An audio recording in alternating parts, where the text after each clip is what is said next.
বিদায় নিয়ে, তাই কথা লম্বা বলা যাবে না, সংক্ষেপে কথা। প্রশ্ন এইটুকু যে আমরা এখানে এসেছি কোনো আনন্দের জন্য নয়, ইমানি দাবি পূরণ করতে। ইমানের দায়িত্ব নিয়ে কাঁধে নিয়ে আমরা এখানে একত্রিত হয়েছি। যে হুজুরে পাক সাল্লাল্লাহু আলাইহি ওয়াসাল্লাম বলেছেন, গোটা মুসলিম একটা অঙ্গ, একটা একটা শরীরের নয়, মানব দেহের নয়।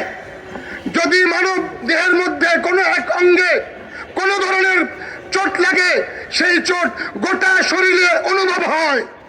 তাই গোটা বিশ্বে মুসলমান যেখানেই আছে, যেখানে যেভাবে মুসলমানের উপরে যদি কোনো ধরনের হামলা হয়, সেই হামলা সমস্ত মুসলমানের শরীরে ব্যথা অনুভব করায়।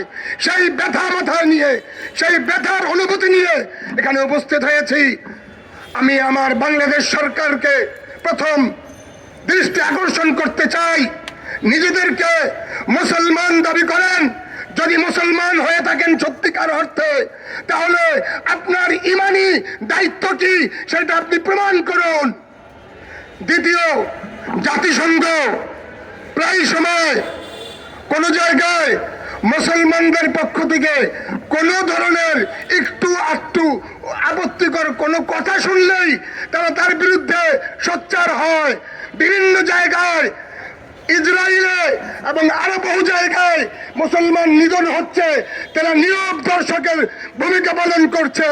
শেষমেশ এই পশ্চিমবঙ্গে মাত্রই নির্বাচন শেষ হয়েছে। নির্বাচন শেষ হয়ে ফল ঘোষণা হতে পারে নাই, তারা মুসলমানদের উপর ঝাঁপিয়ে পড়েছে। এই মুসলমানদেরকে নির্মমভাবে হত্যা করছে। মসজিদ মাদ্রাসাগুলোকে বুলডোজার দিয়ে গুড়িয়ে দেওয়া হচ্ছে। আর আমরা এখানে নিশ্চুপ বসে থাকবো, এটা তো হতে পারে না, এটা আমাদের ঈমান থাকতে পারে না। তাই আমরা বলবো সরকারকে, আপনারা আপনাদের ইমানি দায়িত্ব হিসাবে এবং আমাদের এই বাংলাদেশে 90% মুসলমানের ইমানি দায়িত্ব পালনের জন্য আপনারা ব্যবস্থা গ্রহণ করুন। আপনারা জাতিসংঘে যে ভাষায় যেভাবে প্রতিবাদ করা দরকার তাই আপনারা করবেন। আর যদি তা না করেন, তাহলে আপনাদের বিরুদ্ধেও আমরা আবার নতুন কর্মসূচি ঘোষণা করতে বাধ্য হব।